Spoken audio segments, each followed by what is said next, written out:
अगर मैं आपसे कहूं कि मैं आपको एक वीडियो दिखाऊंगा बच्चों के बास्केटबॉल खेलते हुए, और इस वीडियो में बच्चों के सामने से एक बहुत बड़ा काले रंग का गोरिल्ला गुजरेगा, तो क्या आपको वो गोरिल्ला नजर आएगा?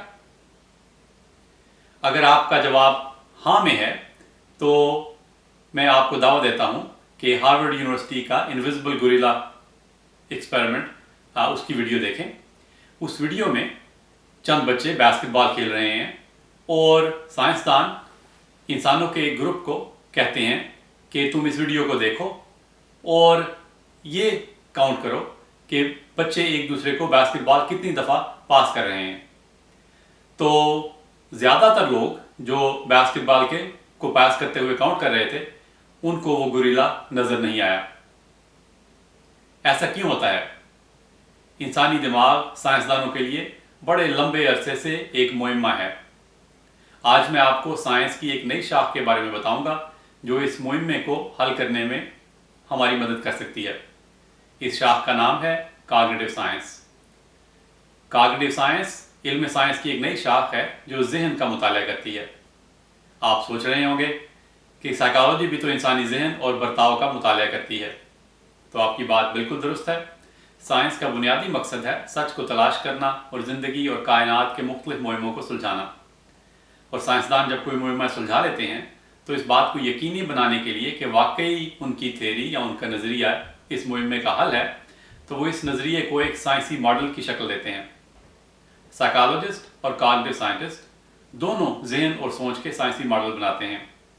सिर्फ फ़र्क ये है कि साइकोलॉजिस्ट जब कोई थ्योरी या साइंसी मॉडल बनाते हैं तो इसे किसी इंसानी ज़ुबान जैसे अंग्रेज़ी में लिखते हैं, जबकि कॉग्निटिव साइंटिस्ट अपनी थ्योरियों को कंप्यूटर के प्रोग्रामों की शक्ल में तरतीब देते हैं। चूँकि कंप्यूटर प्रोग्राम ज़्यादा प्रिसाइज यानी ऐन मुताबिक होते हैं, इसलिए साइंसदान उन्हें तरजीह देते हैं, क्योंकि वो प्रिसाइज होने की वजह से फाल्सिफायबल और टेस्टेबल यानी काबिल इम्तिहान होते हैं।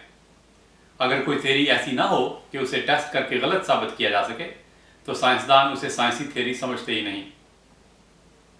अब आप ये सोच रहे होंगे कि फिर तो कॉग्निटिव साइंस और कंप्यूटर साइंस की शाख आर्टिफिशियल इंटेलिजेंस का आपस में गहरा ताल्लुक है। तो आपकी बात बिल्कुल दुरुस्त है। कॉग्निटिव साइंस और आर्टिफिशियल इंटेलिजेंस में फ़र्क ये है कि आर्टिफिशियल इंटेलिजेंस का मकसद है कि ऐसे कंप्यूटर प्रोग्राम बनाए जाएं जो ज़हीन हों। इस तरह से आर्टिफिशियल इंटेलिजेंस को कॉग्निटिव साइंस के साथ वही निस्बत है जो एरोनॉटिकल इंजीनियरिंग को और ऑर्निथोलॉजी के साथ। और ऑर्निथोलॉजी वाले ये देखते हैं कि परिंदे कैसे उड़ते हैं, और एरोनॉटिकल इंजीनियरिंग वाले उड़ने वाले जहाज़ बनाना चाहते हैं। जब एरोनॉटिकल इंजीनियरिंग पर इंसानों ने तहकीक शुरू की तो उन्होंने सबसे पहले ये कोशिश की कि परिंदों की तरह ही परों वाले आलात बनाए जाएं, लेकिन ये कोशिश कामयाब ना हो सकी। तो फिर उन्होंने इस बुनियादी नुक्ते पर गौर करना शुरू किया कि किसी चीज़ को हवा में उड़ाया कैसे जा सकता है, बजाय इस बारे में सोचने के कि परिंदे कैसे उड़ते हैं। तो आर्टिफिशियल इंटेलिजेंस एरोनॉटिकल इंजीनियरिंग की तरह बुनियादी तौर पे सोचता है कि इंटेलिजेंस कैसे काम करती है और इंटेलिजेंट मशीनें कैसे बनाई जाएं। कॉग्निटिव साइंटिस्ट और एंथोलॉजी की तरह इस बात का मुताला करती है कि इंसानी जहन कैसे काम करता है।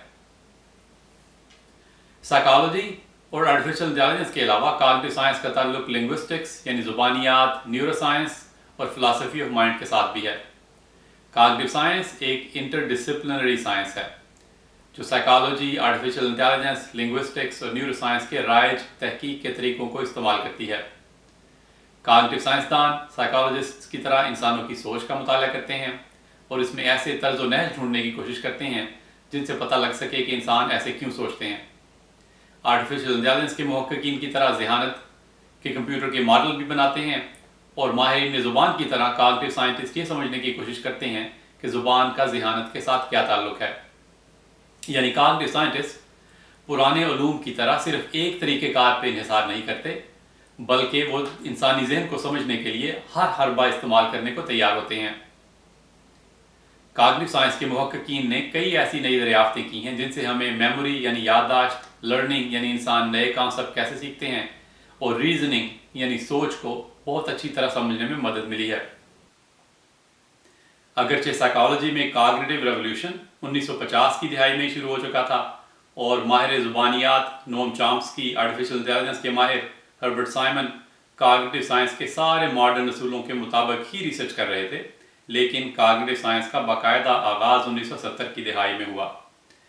इस सिलसिला में 1979 में university of California San Diego में होने वाली एक साइंसी मीटिंग, जिसका नाम रखा गया कॉग्निटिव साइंस सोसाइटी मीटिंग, उसने एक बड़ा कलीदी किरदार अदा किया। अब ये साइंस दुनिया भर में फैल चुकी है और दुनिया भर की बड़ी बड़ी यूनिवर्सिटियों में ये इल्म पढ़ाया जाता है और वहाँ कॉग्निटिव साइंस के शोबाजात पाए जाते हैं।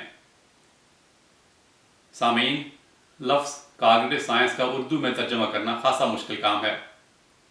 कोई पहले से राइज लफ्ज़ मौजूद नहीं है, इसलिए मैंने ज़हन को याद के साथ मिलाकर इसे इल्म ज़हनियात का नाम दिया है, क्योंकि उर्दू में मुख्तलिफ साइंसी उलूम यात पर ही ख़त्म होते हैं, जैसे हयातियात, नबातियात, मुआशियात और नफ्सियात। तो ऐसे ही कॉग्निटिव साइंस को हम कहेंगे ज़हनियात। मेरा नाम मोहम्मद अफजल उपल है। मैं भी एक कॉग्निटिव साइंसदान हूँ। मैं पाकिस्तान में पैदा हुआ, लेकिन अब अमेरिका की यूनिवर्सिटी ऑफ विस्कॉन्सिन में प्रोफेसर हूँ। अगर आप कॉग्निटिव साइंस के बारे में मज़ीद जानना चाहते हैं तो अपने सवाल नीचे लिखें, मैं इनके जवाब देने की कोशिश करूँगा। अगर आपको ये वीडियो पसंद आई हो तो ज़रूर मेरे चैनल को सब्सक्राइब करें और मेरी कॉग्निटिव साइंस की एक शाख कॉग्निटिव साइंस ऑफ रिलीजन के बारे में पूरी वीडियो सीरीज़ ज़रूर देखें। इसको देखकर आपको पता चलेगा कि कॉग्निटिव साइंसदान मज़हब को समझने की कैसे कोशिशें कर रहे हैं और मज़हब के बारे में कौन सी नई चीज़ें कॉग्निटिव साइंटिस्ट ऑफ रिलीजन ने दरियाफ्त की हैं।